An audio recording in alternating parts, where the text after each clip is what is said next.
دانیہ قرآن academy.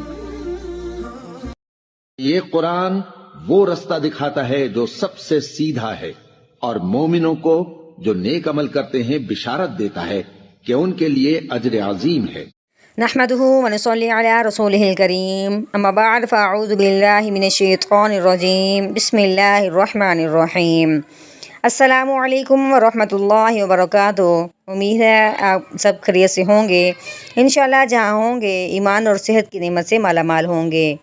ہاں جی، تو آغاز کرتے ہیں ہم اپنے آج کے سبق کا دعاؤں کے ساتھ۔ تو چلیے شروع کرتے ہیں۔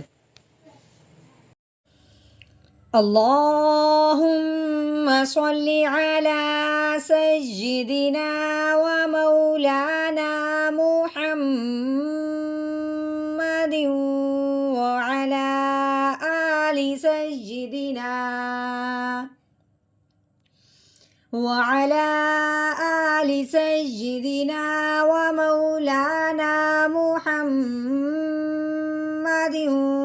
وبارك وسلم۔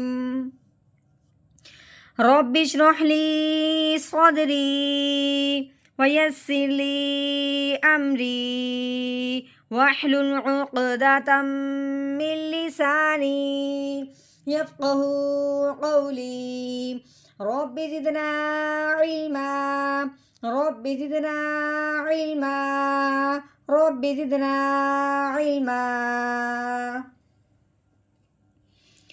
اعوذ باللہ من الشیطان الرجیم بسم اللہ الرحمن الرحیم۔ وعنبا وقلبا۔ ہاں جی، یہاں سے آیت شروع ہو رہی ہے، لیکن آیت کا جو پہلا حرف ہے اسی کے اوپر شد آئی ہوئی ہے۔ پہلا حرف ہی مشدد ہے، کیونکہ جو حرف بھی مشدد ہوتا ہے، جس حرف کے اوپر یہ شد آ جاتی ہے وہ پچھلے والے حرف کو اپنے ساتھ ملا لیتا ہے۔ لیکن یہ تو ہے ہی پہلا حرف، اس کے اوپر شاد آئی ہے، تو اس کو اب پچھلے والا حرف کیا ہے جس کو اس کے ساتھ ملایا جائے گا۔ تو سمجھنا سب سے پہلے یہ ہے، اگر آیت کا پہلا حرف ہی مشدد ہو، آیت کا پہلا حرف شاد والا آ جائے تو وہ شاد پڑھی ہی نہیں جائے گی، ہم نے صرف اس کے اوپر جو زبر لگی ہوئی ہے صرف وہی پڑھنی ہے۔ ٹھیک ہو گیا؟ ہاں جی، اب ہم اس کو کیسے پڑھیں گے؟ واو زبر وا، اب عین کے نیچے زیر ہے، عین زیر عی، وعی، نون کے اوپر زبر لگی ہوئی ہے، نون زبر نا، وعینا۔ ہاں جی، اب با کے اوپر دو زبر ہے، دو زبر کو تنوین کہتے ہیں، ٹھیک ہے؟ دو زبر ہوں یا دو زیر ہوں یا دو پیش ہوں اس کو تنوین کہتے ہیں۔ اب با کے اوپر تنوین ہے، آگے جب ہم نے دیکھا ہے آگے واؤ کے اوپر شاد لگی ہوئی ہے، واؤ مشدد ہے۔ اب ہم نے اس با کو اس واؤ مشدد کے ساتھ ملاتے ہوئے غنہ کرتے ہوئے پڑھنا ہے۔ با واؤ دو زبر باؤ، وعینا باؤ۔ کیسے پڑھیں گے؟ وعینا باؤ۔ ہاں جی، اب واؤ کے اوپر زبر ہے، واو زبر وا، قوف ضاد زبر قو۔ اب ہم نے ضاد کو پر پڑھنا ہے، وقو۔ اب با کے اوپر کیا لگی؟ تنوین، ٹھیک ہے؟ اب ہم نے یہاں پہ کرنا ہے وقف۔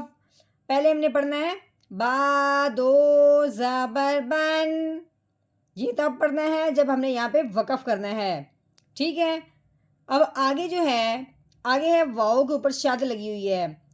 اب ہم چاہیں تو اس با کو اس واؤ کے ساتھ ملا سکتے ہیں، تب جب ہم نے درمیان میں وقف نہ کرنا ہو۔ اب ہم نے کیا کرنا ہے؟ درمیان میں ہم نے وقف کرنا ہے، تو پھر ہم اس کو با کو اس واؤ کے ساتھ نہیں ملائیں گے۔ ٹھیک ہو گیا؟ اب جب وقف نہیں کرنا پھر ہم اس کو آگے ملا دیں گے، جب ہم نے وقف کرنا ہے پھر ہم واؤ کو علیحدہ کر دیں گے، با کو علیحدہ کر دیں گے۔ تو کیسے پڑھیں گے؟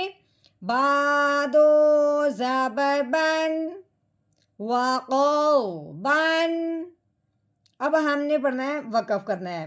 ٹھیک ہے, جو وقف کی صورت میں جو آخر والا حرف ہوتا ہے نا اس میں تبدیلی کرتے ہیں.